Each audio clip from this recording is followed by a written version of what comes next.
you hit the nail on the head there. I remember being probably like 8 or 9 years of age, and I was in Sydney Children's Hospital. And, for me as a young fellow with CF, like I said, I was really healthy. So they used to almost drag me in the hospital once every couple of years just for what they call like a tune-up, like a little oil change for CF. And I remember going in, and there's a kid that literally impacted my life, just that in the most insane way. His name was Krishnan, and he was the same age as me at the time. He was 8 or 9, and he had leukemia. And I remember I just created the best connection with him. He literally was in the bed across from me, and we actually had a little guys game going on in that room. There was 4 of us young fellas who were all stuck in there for our own reasons, and created a great little friendship. But he's the guy that I remember most because, for all the shit that was going on in his life, there was never not a smile on his face.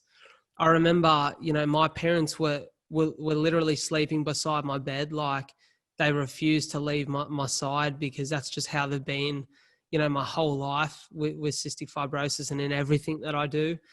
And he just had no family there at all. And I remember thinking, far out, it must be tough to be this guy.